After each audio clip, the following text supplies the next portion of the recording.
Les decía que cortamos clavos, ¿no? Cortamos clavos recién, tipo 7:30 de la tarde, cuando se dio vuelta, empezamos a respirar un poco, pero aún así pasaba el tiempo, iba subiendo el porcentaje de votos escrutados cada vez más, pasaba el 60, pasaba el 70, pasaba el 80, pasaba el 90, y no veíamos que subía tanto como en la primera vuelta.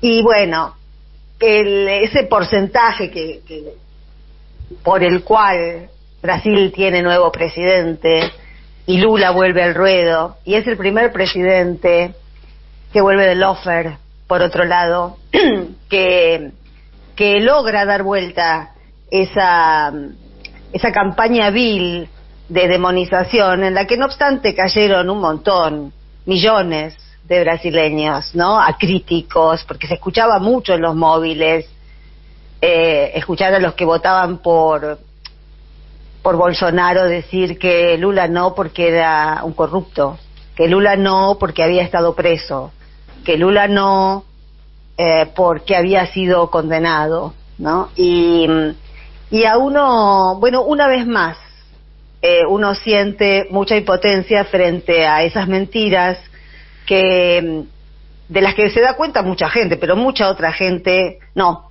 Y para eso existen las mentiras, para que esa mucha otra gente siga creyendo en ellas, y porque también es cierto, la diferencia, el alto porcentaje que sacó Bolsonaro va a dificultar mucho las cosas, pero nos preocuparemos cuando nos tengamos que preocupar. Hay que saber dosificar, porque si no el tiempo que vivimos es irrespirable, y cuando hay una alegría hay que vivirla como una alegría, y después cuando vengan los problemas habrá que atajar los problemas, pero ayer no daba para hacer este tipo de análisis, había que darse un poco de tiempo, incluso la tele, ¿no?, que tienen pobres, yo los veo y digo, tienen que hablar todo el día y llenar todo un día de transmisión con cosas que no hay tanto contenido para tantas horas de transmisión.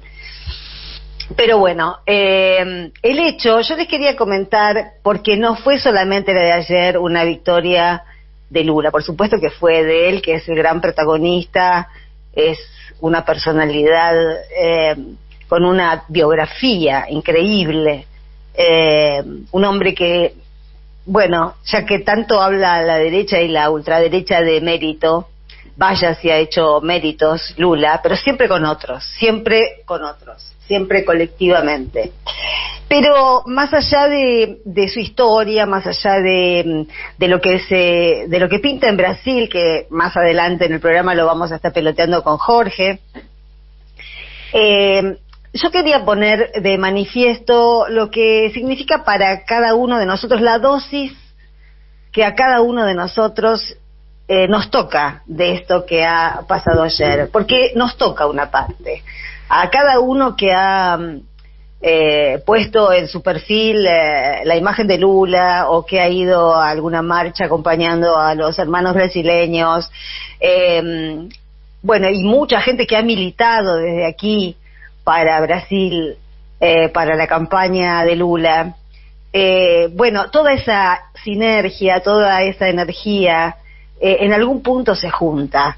Y quería pasarles, que lo vamos a escuchar ahora, el audio de un WhatsApp, que en realidad es privado, por supuesto que pedimos autorización, ¿no?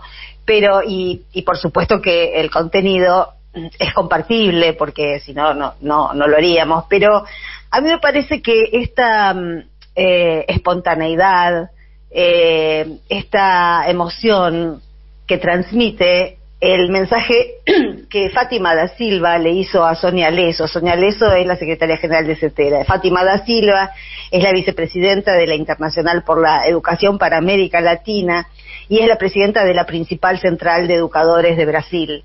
Anoche se ve que hubo un cruce de saludos por WhatsApp y Fátima le mandó a Sonia este mensaje que de alguna manera, y lo pasamos por eso, nos involucra a todos y hace sentir ese lazo vital que hay entre la Argentina y Brasil. Lo habrá ahora, por supuesto, con mucha más productividad para los pueblos que hasta ahora, pero nunca se cortó. Los brasileños y los argentinos en estas épocas de adversidad hemos sabido tejer esos vínculos que ahora deberemos poner nuevamente de manifiesto. Vamos a escuchar lo que Fátima le decía a Sonia.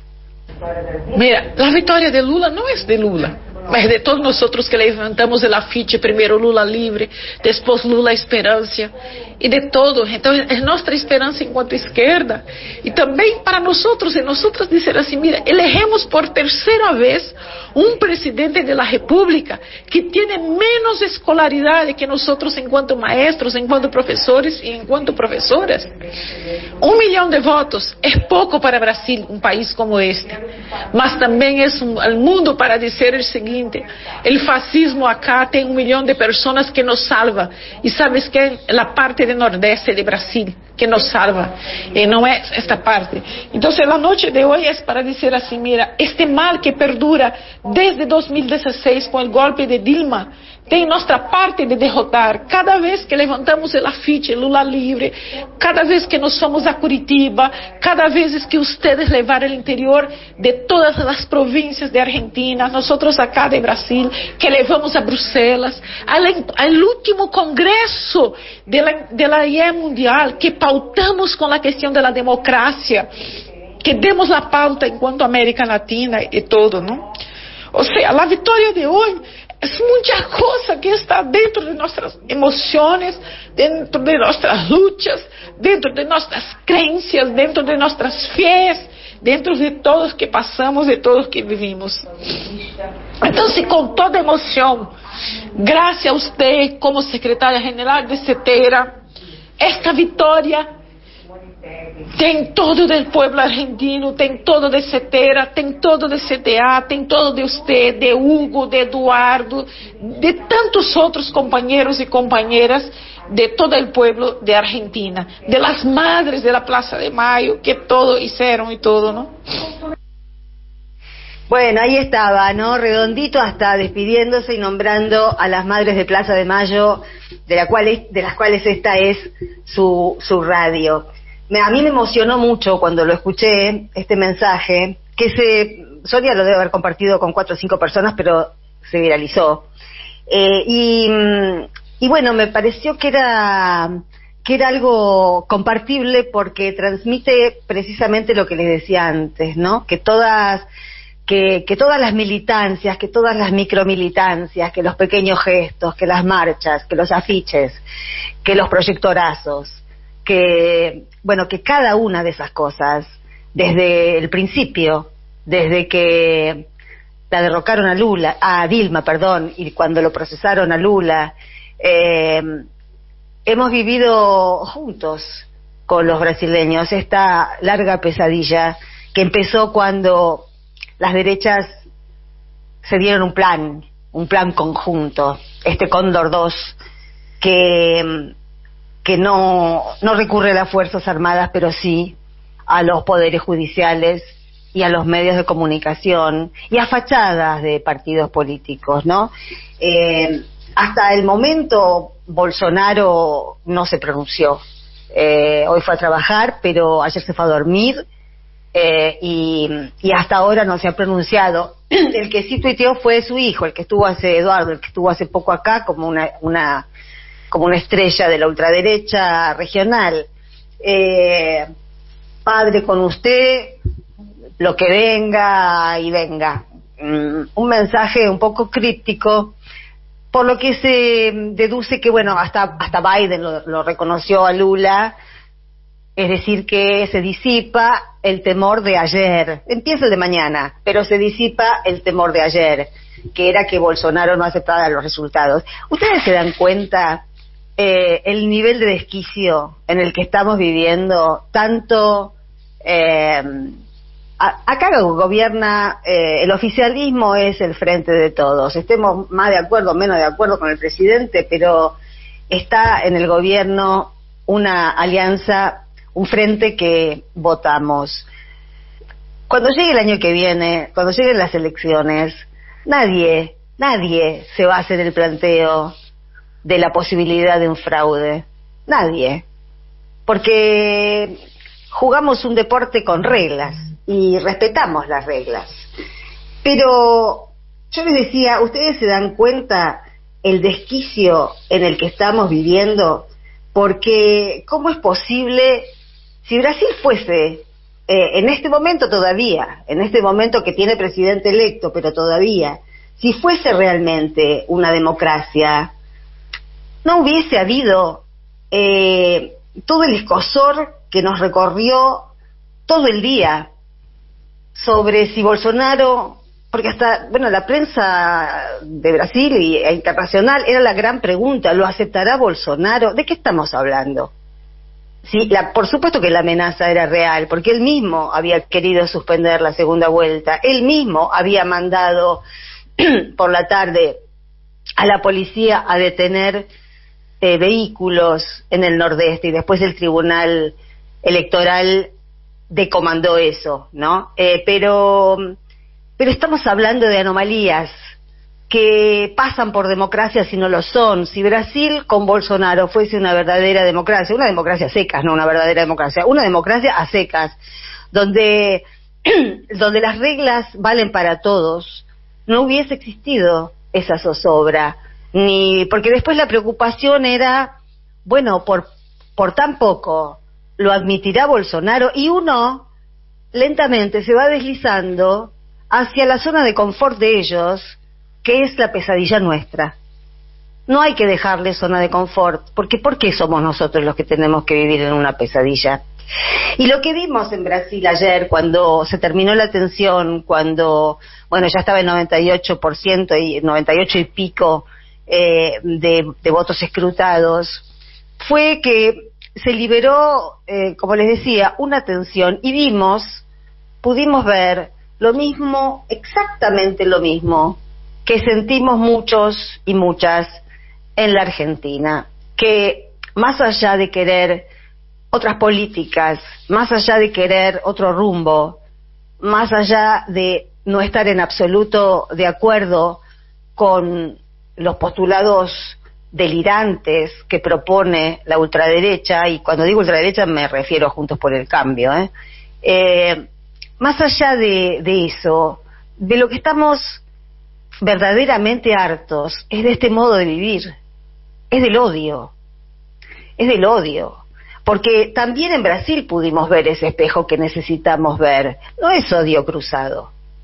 Los bolsonaristas, la mitad estaba rezando, y ahora, bueno, ¿cuál es el temor ahora que Bolsonaro no puede desconocer el resultado?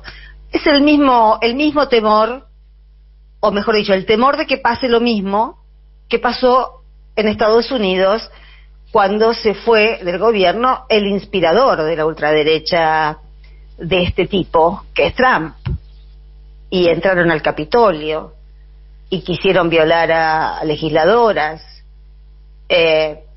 hicieron destrozos, y por eso hay un juicio del que ningún medio habla. No, ustedes escucharon hablar de ese juicio donde van a declarar los neonazis. No, está todo blindado, pero existe ese juicio. Y Bolsonaro también tiene paraestatales. Bolsonaro también tiene una especie de ejército privado.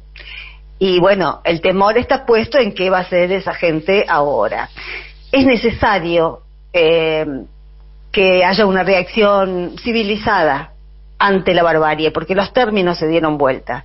En toda nuestra región, la civilización está del lado de los pueblos y la barbarie está del lado de las élites. En toda nuestra región se vive este mismo intercambio de sentidos en relación a conceptos que, bueno, en este caso son sargentinos, pero se han vivido dilemas de civilización o barbarie en todos nuestros países, y la realidad nos indica hoy que la educación, que la vida, que la civilización. ¿Qué es la civilización? La civilización es que muchas personas se pongan de acuerdo en cuáles son las reglas bajo las cuales van a vivir.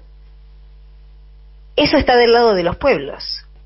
La barbarie, que es la ruptura de todos los contratos, que es no saber a qué uno debe atenerse porque el otro es impredecible y porque no hay reglas claras, está del lado de las élites.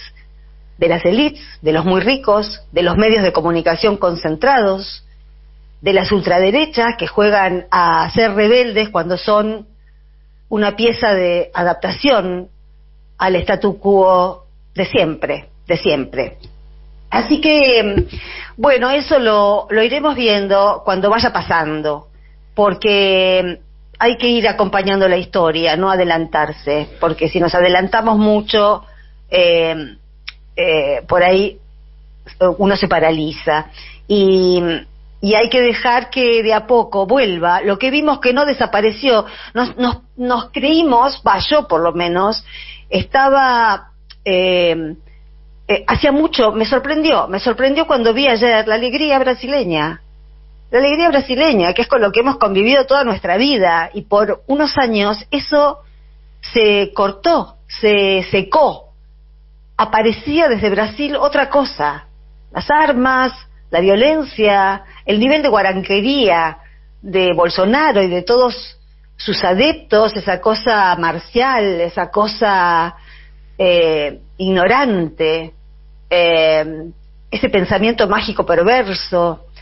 Así que bueno, Lula ha vuelto a la centralidad brasileña, y todos pensamos aquí, ojalá no sea el único en volver del lofer.